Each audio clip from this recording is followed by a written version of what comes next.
예, 대구 동구갑 국회의원 유성걸입니다. 총리님, 부총리님 그리고 국무위원 여러분 수고가 많습니다. 그 현안 관련돼서 먼저 확인을 좀 해보고 다른 사항에 대해서도 여쭤보겠습니다. 요소수 관련되는 사항입니다. 제가 이번 주말에 지역구를 갔더니만 또 가기 전에도 저한테 문자를 보내왔습니다. 요소수 없어서 우리 아들 차 운행 못합니다. 차가 중지되어 있습니다. 구해주세요. 이렇게 문자를 보냈습니다. 총리님, 예, 요소수 공기처럼 같지는 않지만 굉장히 싸고 흔했던 것 같습니다. 맞죠? 예, 그렇습니다. 저도 그렇게 알고 있습니다. 예, 저도 지역에 디젤 차를 저도 운전을 직접 해보고 하는데 그 옆에 주유구 옆에 조그만한 게 있어서 이게 뭔가 이렇게 생각해서 한번 물어봤던 적이 있습니다. 그러니까 이게 뭐 채워놓는 거다 이렇게 하고 또 가격이 뭐 10리터당 한 9,000원 정도 만원 내외 이렇게 됐던 건데 굉장히 지금 뭐 우리 경제를 지금 뒤흔들고 앞으로가 더 문제일 것 같은 그런 생각입니다. 맞죠? 예, 의원님, 그래서 국민들이 우려하는 그런 상황이 오지 않도록 하기 위해서 저희 정부가 지금 온 정부가 전부 다 각 부처가 다 예. 여기 달라들어서 이 문제를 그래서 풀고 지금 하고 어제 회의도 하시고 했는데 지금 호주에서 2만 리터 들어오면은 뭐 며칠 또는 몇 시간 쓸지를 모르겠습니다. 제가 통계를 보니까 우리 국내 차량이 약 2,600만 대입니다. 그중에 디젤 차량이 한 1,000만 대로 추산이 되고 또 배출가스 규제 유로 6를 적용하는 디젤 차가 한 400만 대인데 그 중에서 200만 대가 화물차라고 합니다. 지금 뭐 요소수 관련돼서는 온 국민 또 특히 이 디젤차 유로 6를 적용받는 디젤차 운전하시는 분은 지금 뭐 속이 타는 것 같아요. 그런데 이런 요소수 관련돼서는 이미 그 예측이 될 수 있었던 사항인 것 같아요. 결국은 뭐 크게 봐서는 미중 무역 전쟁, 또 호주와의 석탄 수출 관련되는 전쟁, 이렇게 된다면 좀 미리 좀 점검 아니면 짚어봤어야 되는 거 아니겠습니까? 저희들이 그 점에 부족했어. 예, 그래서 예, 예. 지금 뉴스에도 그런 아름다운 참 미담 소방서 앞에다가 요소수를 밤에 늦게 갖다 놓으시는 분, 이런 분들도 계시고 얼마나 딱하겠어요. 그 혹시나 불이 났는데 소방차가 또는 구급차가 못 가면은 이거 어떻게 될 건가 하는 그런 걱정인 것 같아요, 그죠? 저희들이 확인해 보니까 그런데 응급 차량들에 대한 그래서 지금 요소수는 결국 이제 화물차만의 문제가 아니고 군용 차량, 장비, 또 소방차, 쓰레기 수거차, 제설차, 이제 곧 겨울이 다가오면은 뭐 그런 걱정도 하고요. 또 요소수가 정유 철강업체의 그 미세먼지 저감에도 아주 필수적인 그런 사항이고요, 그죠? 그래서 이 부분에 대해서 이미 뭐 각 부처가 어제 회의도 하고 했는데 아주 철저하게 점검을 해주시고 특히 아까 말씀드렸듯이 우리 위생 보건 안전 관련되는 그런 차량에 대해서는 절대로 문제가 없을 거다 하는 말씀을 총리님께서 국민들한테 안심하실 수 있도록 한번 발표를 하셔야 됩니다. 어떻게 생각하세요? 예, 지금 저희들이 응급 계획에 따라서 수입선이라든가 이런 부분들을 좀 다변화해서 노력을 그러니까 최대한 하고 있습니다. 그래서 그거는 중장기적으로 다변하고 지금 당장에 어떤 문제, 어떤 어려움이 있더라도 이렇게 보건, 위생, 안전, 소방 이런 부분에 대한 차는 절대로 요소수 문제로 해서 서지 않을 거라는 말씀을 대국민 약속을 해주십사 하는 그런 예, 그건 뭐 그렇게 한번 해주시면 좋겠습니다. 예, 그래서 바로 예, 지금 의원님께서 말씀하신 소방 의료 등에 있어서는 지금 한 2, 3개월 정도 예, 그러니까 여유가 있고요. 말씀은 제가 알겠습니다만 그렇게 약속을 좀 해주시고 발표를 그렇게 해주시면 하겠습니다. 좋겠다는 예. 취지입니다. 그리고 이미 우리 이 소재 부품 장비 관련돼서 일본하고의 갈등에서 일본이 일방적으로 이렇게 됐던 부분 포함해서 요소수 또 지금 뭐 마그네슘 이야기도 또 나오고 있어요. 그죠? 그래서 아까도 이미 답변을 하셨습니다만 전략물자 지정 차원에서 이제는 짚어봐야 될 것 같아요. 싸다고 해서 우리나라에서 생산 안 했던 그런 재료나 관련되는 제품 때문에 사실은 아까 제가 말씀을 드렸습니다만 물이라든지 또는 공기, 뭐 요새 공기도 물도 이제 사고 팔고 그렇게 하고 있습니다만 어쨌든 굉장히 흔하고 평소에는 전혀 문제를 느끼지 못했던 것이 갑자기 이렇게 되면은 하니까 이런 부분에 대해서는 철저히 좀 짚어주셨으면 좋겠다는 그런 예. 말씀을 드립니다. 예, 변화된 환경에 대한 준비 예, 저희들이 다음은 철저히 하겠습니다. 예. 예, 감사합니다. 다음은 우리 그 재난지원금, 추가 재난지원금 뭐 이런 이야기들이 굉장히 많이 나와서 좀 말씀을 여쭤보겠습니다. 그 민주당 이재명 후보께서 지난 10월 31일 날 인터뷰에서 1인당 한 100만 원은 해야 된다고 생각을 하는데 현재 보니까 한 뭐 48만에서 58만 원 가까이 지급이 됐다. 그래서 최하 추가로 한 30에서 50만 원을 지급해야 된다. 이런 취지의 말씀을 하셨어요. 알고 계시죠? 네, 예. 그런데 지금 지급을 하려면은 두 가지가 중요한 것 같아요. 첫 번째는 법에 의해서 지급을 할 수 있는지 하고 두 번째는 지급할 재원이 있는지 제가 두 가지를 여쭤보겠습니다. 지금 저 추가적으로 지급을 해야 한다면은 뭐 그 저 경제부총리께 제가 여쭐게요. 지급을 한다면은 원래 저 지급을 할 수 있을까요? 뭐 여러 가지 이 여건상 올해는 뭐 추경이 있을 수도 없을 것 같고요. 여러 가지 예. 어려울 것 같습니다. 그렇죠. 그러면 도대체 뭐를 생각하고 이런 말씀을 하시는지 제가 이해를 모르겠어요. 이해를 못 하겠어요. 결국은 재난지원금을 추가로 지급을 하려고 한다면은 원래의 세수, 추가 세수가 뭐 10조로 했다가 17조로 했다가 어제는 또 40조까지 이런 말씀을 하셨어요. 그런데 그럴 것 같으면은 금년도에 추경을 해야 돼요. 세수가 더 들어올 가능성이 있으니까 이미 314조 추경을 했는데 다시 추경을 하지 않으면은 원래 절대로 지급할 수가 없습니다.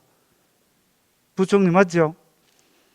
예, 뭐 규모상 거는 그리고 두 번째는 내년 예산에 원래 추가 세수를 반영할 수가 없어요. 부총리 맞죠? 원래의 세수를 추가 세수가 있다고 하더라도 내년 예산 세입 예산에 반영할 수가 없죠. 예, 그거는 뭐 결산 그것도 절차를 거쳐야만 될 절대로 안 돼요. 것입니다. 네. 예. 그런데 도대체 어디에 돈이 있어갖고 있고 또 그런 절차를 뭐 내부적으로 검토를 하셨을 걸로 생각이 되는데 조금 전에 부총리 답변에서 원래 추경을 편성을 하면 안 된다. 또 원래 추가 세수라고 이야기하는 뭐 10조, 17조, 40조 뭐 좋습니다. 절대로 내년 세입에 잡아서 세출 예산할 수가 없어요. 왜? 국가재정법 제 59조와 90조 2에서 절대로 할 수 없도록 돼 있어요. 그리고 내년 세입에 넣어서 할 수 있다는 것은 국가재정법 제 90조 2에서 세계잉여금 결산을 해서 세계잉여금으로 나왔을 때에 90조의 규정에 의해서 절차를 거쳐서 거기에 남으면은 추경 재원으로 보통 보면은 이제 결산 보고가 4월 초가 되는데 물론 이제 법에는 4월 10일까지로 되어 있습니다. 그거 하고 난 뒤에 재원이 남으면은 내년 4월 10일 이후에 할 수 있어요. 그런데 지금 솔직히 말씀드려서 내년 3월 9일이 대통령 선거입니다. 그 대통령 선거가 3월 9일인데 3월 9일 이전에 지출을 할 수 있을 걸로 생각을 해서 이런 말씀을 하셨는지 모르겠는데 총리님. 네. 그래서 제가 생각할 때 좀 전에 말씀드렸듯이 절차상으로 절대로 안 되거든요. 어떻게 생각하세요? 내년 3월 9일 그 4월 10일 이전에까지 정확하게는 뭐 국무회의 의결을 거쳐서 대통령의 승인이 된 이후에 할 수 있는데 보통 4월 초, 뭐 4월 11일을 합시다. 그 전에 절대로 할 수 없어요. 맞습니까, 그죠?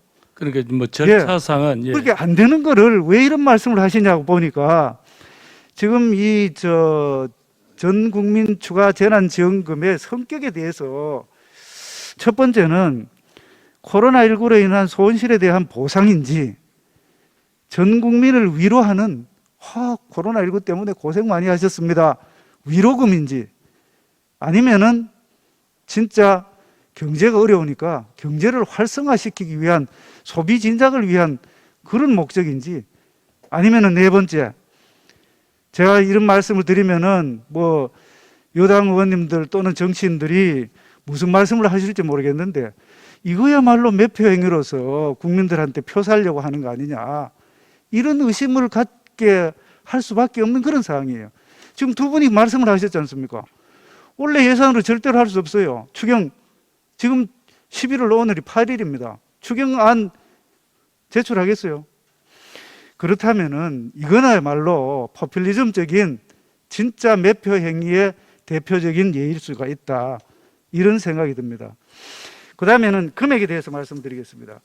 우리 경제부총리님, 지금 초과 세수 얼마 정도 생각을 하시겠어요? 예, 의원님 지난 7월 달에 저희가 2차 추경하면서 31조 5천억은 이미 세입을 경정해가지고 지출로 사용을 했고요.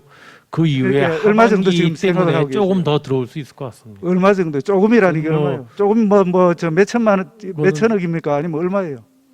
예, 좀 아무래도 뭐 조 단위가 되겠죠. 그 조단이 얼마 정도? 지금 그 정도는 지금 생각을 하고 계실 겁니까? 10조 됩니까? 뭐 그보단 조금 근데 넘을 것 지금 같습니다. 이제 말씀하셨던 그 1인당 30만 원에서 50만 원 하면은 30만 원이면은 우리 국민 전체 5,166만 명, 5천만 명이라 하더라도 30만 원으로 하면은 15조 원이 됩니다. 50만 원이 되면 25조 원이 돼요. 근데 지금 좀 전에 말씀하셨듯이 10조 원이 되면은 전부 다 물론 추경을 한다라고 했을 때에 우리 국가재정법 제90조에 의해서 교육재정 교부금 20.79%, 그 다음에 지방교부세 19.24%, 합쳐서 40.03%를 지방으로 보내줘야 돼요. 그리고 거기에 따라서 나머지의 30%는 그 30%에 대해서는 그리고 그 다음에 30%에 대해서는 국채를 상환하도록 돼 있어요. 그렇게 맞죠? 그렇게 계산을 해보면은 10조라고 하면은 3조밖에 안 남아요. 결국은 추가적으로 만약에 정부 여당이 올해에 추경을 한다 하더라도 아까 말씀드렸듯이 15조에서 25조인데 3조밖에 안 남으니까 12조에서 22조 정도를 국채를 발행을 해야 됩니다. 이게 말이 되겠습니까? 총리는 어떻게 생각하세요? 뭐 그런 방식으로는 좀 무리가 있을 것 같고요. 그러니까 네. 제가 말씀드렸던 아까 성격 세 가지 중에서 1, 2, 3은 아닐 거고 결국은 내년 대선을 위한 매표성 자금 살포 이런 말씀을 드리면은 어떻게 생각하세요? 말씀 뭐 답변 못 하시겠죠? 예, 뭐 후보가 아마 비전 국민들한테 이런 식으로 이 어려운 시기를 극복했으니 우리가 국민들이 싫어해요. 그런 거 주면은 후세에 갚아야 되기 때문에 그거 싫어한다는 거 아닙니까? 그럼에도 불구하고 이렇게 한다는 이야기는 표를 살려는 행위 아닌가 이런 생각을 드리면서 다음 사항 질의하겠습니다. 자, 그 다음에는 내년도 예산 관련돼서 전체 우리 기조를 보니까 이렇게 돼 있어요. 경제부총리님. 네. 내년 예산안을 더 강한 경제 회복 이런 말씀을 하셨어요. 그런데 우리나라 금년도 그 성장률을 몇 퍼센트 전망하고 계시나요? 예, 정부는 뭐 4.2%를 예, 4.2%. 내년에는 몇 퍼센트 생각하고 계시나요? 내년에는 이제 그 하반기 경제정책 방향 3% 12월 달 이렇게 하면서 해서. 하겠지만은요. 아마 그러면은 3% 초중반이 되죠. 제가 여쭤볼게요. 그 경제 좋아졌다고 또는 뭐 다른 선진국이나 OECD 국가에 비해서 굉장히 회복이 빨랐다고 하는데 경제 회복 코로나19 이전으로 회복 다 하셨습니까? 예, GDP 수준은 일단 예, 이제 10년 그렇게 수준은 답변이 회복이 그래 됐습니다. 나오시니까 제가 여쭤볼게요. 이렇게 회복이 다 됐는데도 불구하고 더 강한 경제 회복을 하겠다는 말씀은 이것도 매표성이에요. 경제가 회복이 되고 난 뒤에 우리나라 지금 잠재 성장률이 2% 초반 또는 한국은행은 2%라고 그래요. 그런데 내년에 3%로 가면 벌써 오버슈팅이 되는 겁니다. 가만히 놔둬도.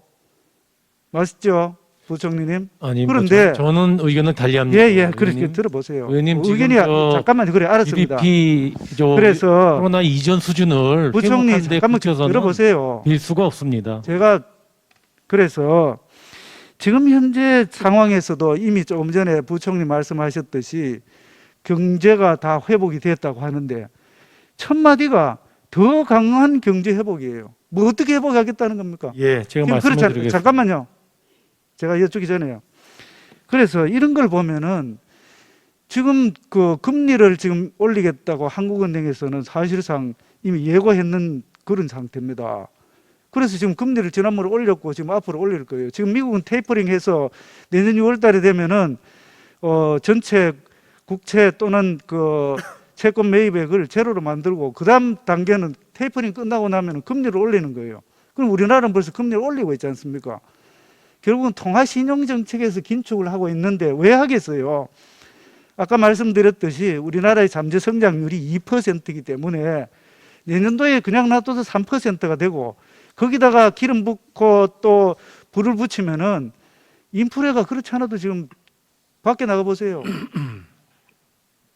이 물가가 올라서 서민들은 물가 때문에 아우성이에요. 그런데다 거기다가 불 질러서 추가적으로 8.3% 이상의 이런 정도의 재정 지출을 하겠다는 이야기는 사실상 이거는 잘못됐다고 그렇게 봅니다. 그래서 결국은 한국은행이 지난번에도 제가 이야기했듯이 한국은행이 이 통화신용 정책에서 긴축을 하는데도 불구하고 물론 미묘하게 이렇게 팔리스 믹스 해야 될 부분이 있을 거예요. 그런데 거시경제 정책이라는 게 악셀레이터 한국처는 악셀레이터 막 밟아갖고 가려고 하고 한쪽에는 브레이크 밟아갖고 서라고 하고 이게 바로 말이 안 되는 거예요. 그래서 지금 전체 우리 그 사항을 보면은 세계적인 추세는 어떻게 됐느냐면은 지금 국책연구기관 조세재정연구원에서도 마찬가지고 한국경제연구원에서도 조사를 해보니까 주요국의 예산안하고 재정운용 방향은 그동안의 코로나 위기 대응으로 확대됐던 재정 정책을 전부 긴축을 하고 있는 걸로 돌아가 있어요. 전부 다 그렇습니다. 그런데 유독 우리나라만 그렇다고 반대로 가는 이유를 알 수가 없고 특히 환경영 분석 결과에서 미국, 독일, 프랑스 등 주요국은 내년도 예산 규모를 금년 결산 추정 비율 대비해서 14.8%나 축소하는 걸로 되어 있어요. 그런데 우리나라는 지금 금년 추경이 604조 9천억이니까 내년도 예산안으로 604조 4천억이 되어 있으니까 뭐 조금 이제 추경 대비가 조금 줄었어요. 0.1% 정도. 그 지금 결국은 뭐냐면은 지금 인플레도 문제지만 오늘 제가 시간이 없으니까 다음에 경제 분야 할 때 하겠습니다만 국가 채무가 오늘 IMF에서 발표했는 그 자료에 의하면은 우리나라가 국가 채무 증가율이 GDP 대비 증가율이 1위라고 나와 있어요. 다른 나라들은 전부 다 줄이고 있습니다. 그러니까 결국은 뭐냐면은 전체적으로 보면은 경제 이론상으로도 안 맞는 이야기고 그리고 세계적인 추세도 안 맞는 이야기고 정권 차원에서도 안 맞는 이야기 결국은 다음 정권에 부담을 줄 수 있는 이런 형태의 재정 경제 정책을 계속 추진하고 있는 거예요. 그러니까 이게 지금 국민들이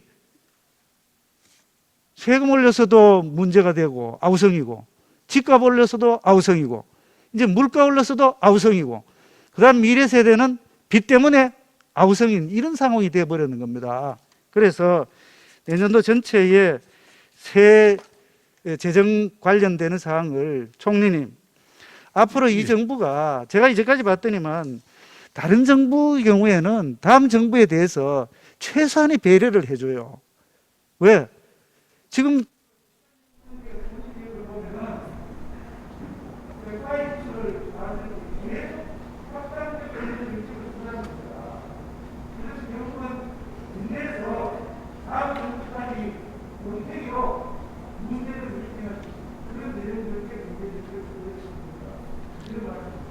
예, 뭐 의원님 그렇다고 해서 어떤 정부가 다음 정부에게 다 떠넘기는 그런 정책을 할 리는 있겠습니까? 저 의원님도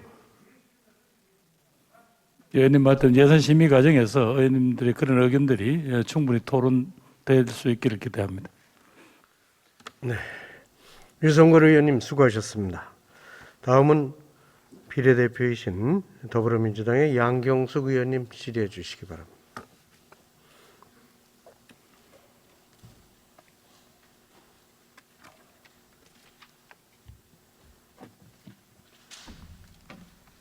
좀 낮춰줘야 될 것 같아요.